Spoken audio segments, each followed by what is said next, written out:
반갑습니다. 몸과 마음의 대화 강의를 맡은 오보화입니다. 자, 지난 1강에서 우리가 건강해지기 위해서 치료와 치유라는 개념에 대해서 잠깐 말씀을 드렸고, 그리고 치유가 대세인 시대가 되었다. 그리고 이제 치유를 위해서 우리가 알아야 될 것 중에 하나가 기, 에너지에 대한 것인데, 그 에너지의 세 가지 종류 중에 하나인 진기라는 것에 대해서 이야기를 했습니다. 그래서 우리가 마음을 잘 다스리고 진기를 조절하는 감각이 필요하다. 그래서 우리 몸 안에 생명 에너지를 채우고 조절할 수 있도록 훈련하자, 이런 말씀을 드렸는데요. 오늘은 몸과 마음의 하나 되기라는 주제입니다. 그래서 몸과 마음이 하나가 된 상태에서 어떤 변화가 일어나는지 지난 1강에 이어서 말씀을 드리겠습니다. 자, 2강의 첫 시작에 중요한 이제 화두가 하나 나옵니다.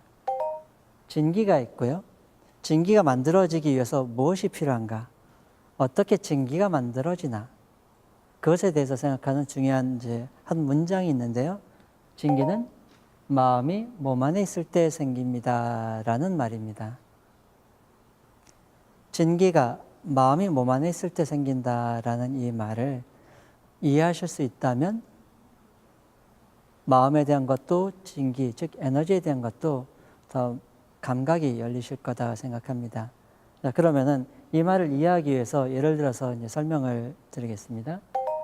주인이 있고 집이 있어요.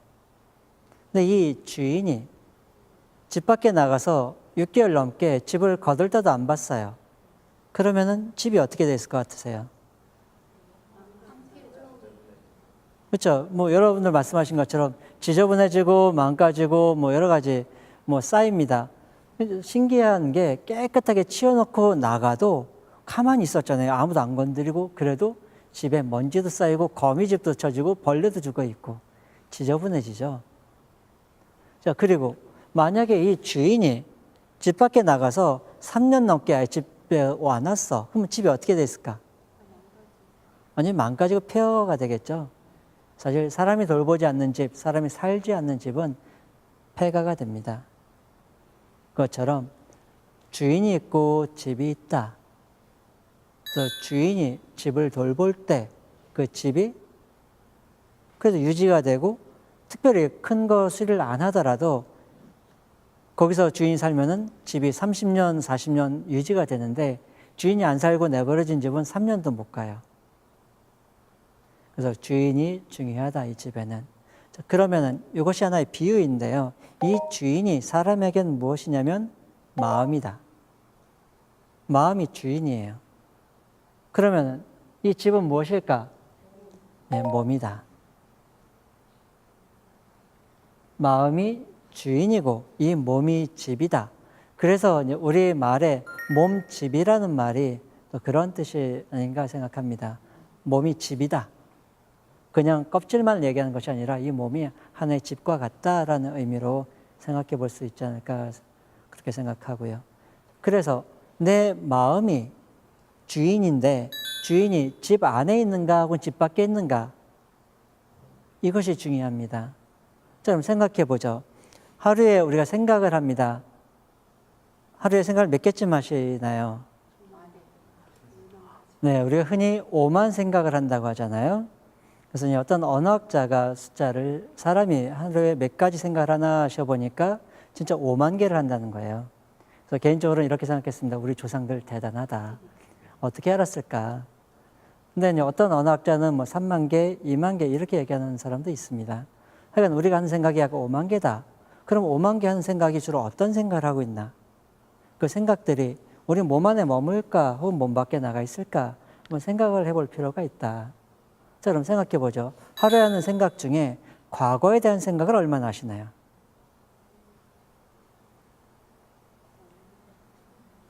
사실 많지 않나요? 뭐 어저께 있었던 일, 그리고 그 전에 있었던 일, 그리고 또 이런 게 있습니다. 사람마다 어렸을 때 혹은 과거의 어떤 시점에서 충격을 줬던 어떤 큰 사건이 있어요. 그러면 지금도 그 사건을 생각하면은 뭔가 불안하든 감정이 올라오든 이런 게 있을 수 있습니다. 그 말은 뭐냐면 우리의 의식, 즉 생각이 과거의 영향권 안에서 살고 있다라고 볼 수도 있는 거고요.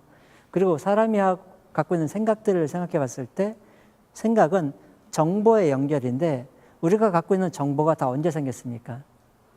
과거에 생겼잖아요. 책을 통해서든 경험을 통해서든 배워서든 과거에 생긴 그 정보들이 우리 뇌에 가득해 있고 우리의 생각은 과거를 기준으로 생각을 합니다. 사람을 만나도 과거의 내 정보를 기준으로 그 사람도 평가하고 이렇게 우리는 과거에 영향을 받고 과거에 대한 생각, 과거로 받은 정보를 주로 생각하면서 살아간다. 그럼 그때 과거를 이렇게 생각하든 과거에 의해서 영향을 받든 할 때 마음이 쉽게 어디로 가는 거죠? 과거로 가 있습니다. 그럼 그게 몸 아닌가요? 밖인가요? 몸 밖에 있는 거죠. 그러면 또 미래에 대한 생각은 또 얼마나 하시나요? 20%라도 많은 거 아닌가요? 그럼 많이 하시는 분들 있는데 특히 내일 일이 걱정돼서 잠 못 자는 분도 있어요. 그럼 마음이 어디가 있는 거죠? 미래로 가 있잖아요. 그렇게 우리는 하루 하는 생각 중에 과거에 대한 생각, 미래에 대한 생각이 많아요. 그러면 어떻게 된 건가요? 우리 몸이 여기 있는데 우리 몸은 현재 머물 수밖에 없는 존재인데 우리 몸은 여기 가만히 있는데 마음은 과거로 가. 그럼 또 미래로 가.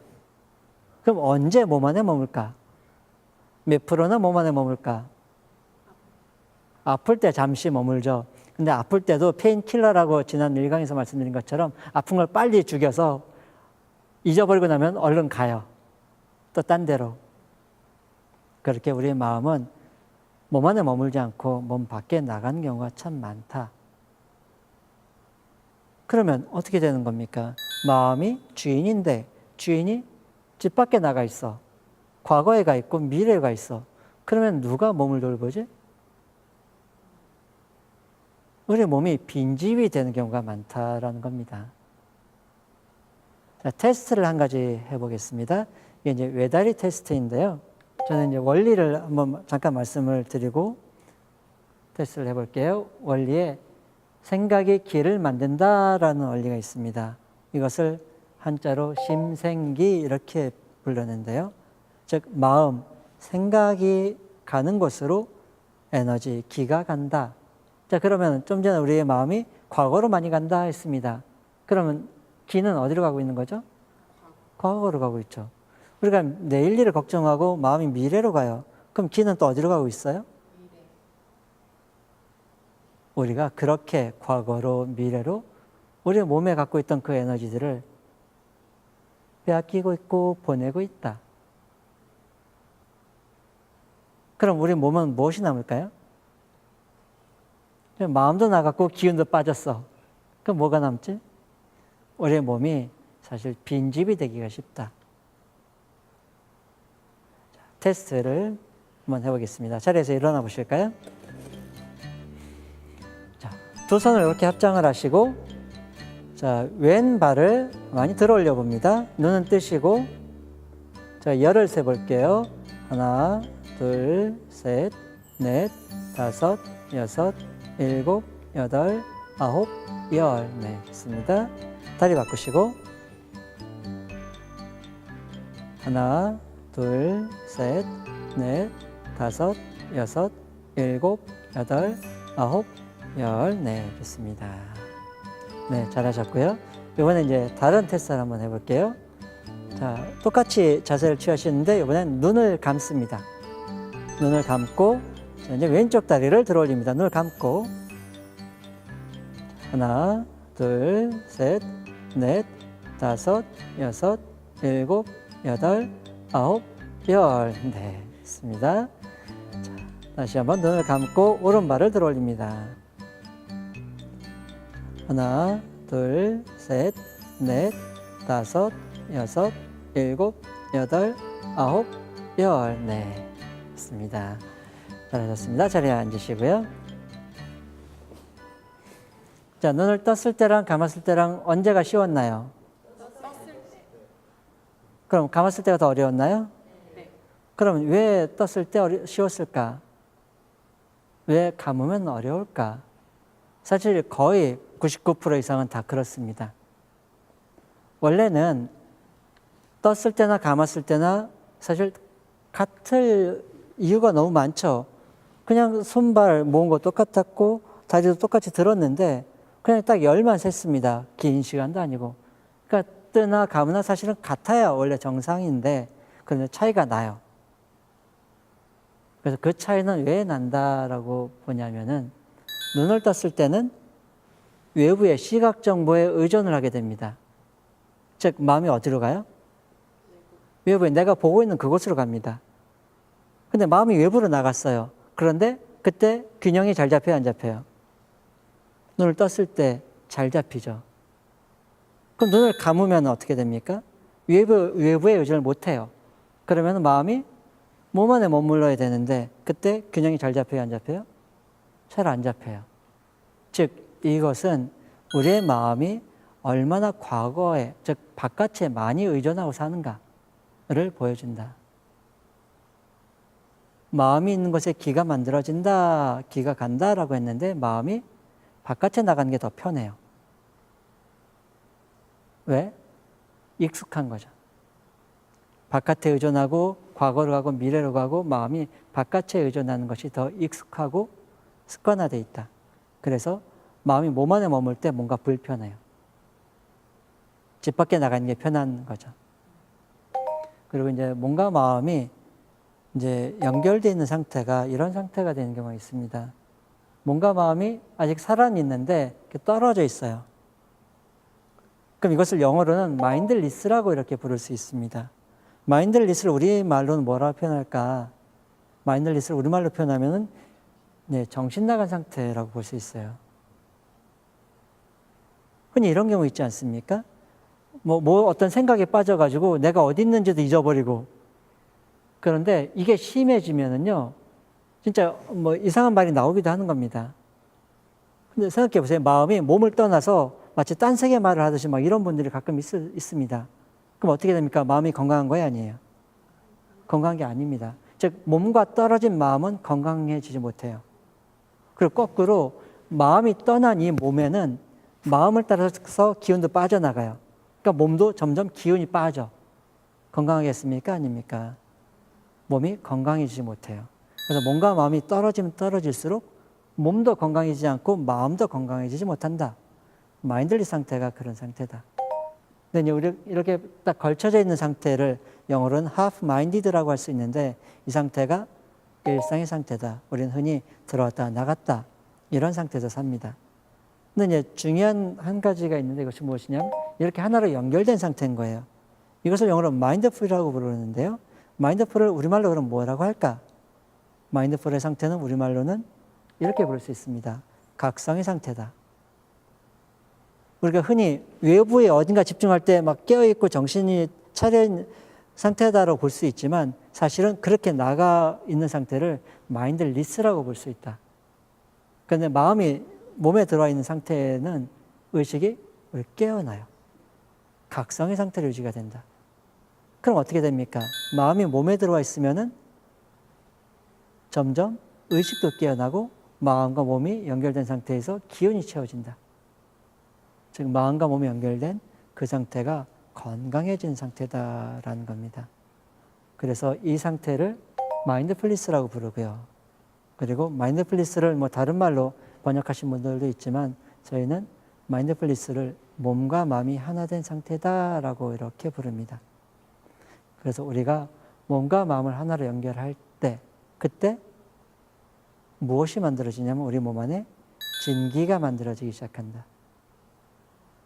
진기를 채우는 방법은 마음이 몸 안에 머무는 것이다. 그래서 스스로에게 이야기해 줘야 된다. 집으로 돌아오자 라고.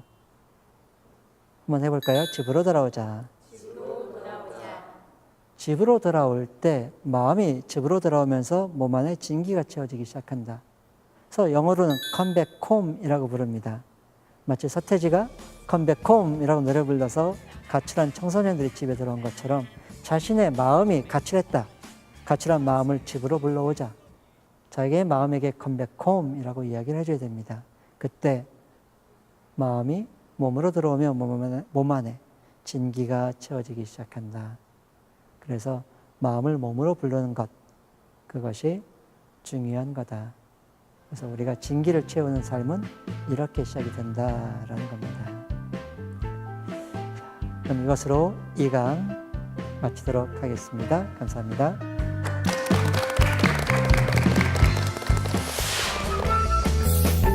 몸을 움직이고 있지만 마음은 몸 밖에 나가 있어요. 그러니까 시간이 지날수록 몸의 기운이 빠지니까 점점 피곤해져요. 그래서 저희는 마인드풀리스를 몸과 마음의 하나 되기라고 해석을 하는 겁니다. 한번 몸을 느꼈다고 해서 뭔가 변화가 생기는 건 없어요. 육체 근육이 필요하기도 하지만 또 동시에 마음의 근육이 필요하다.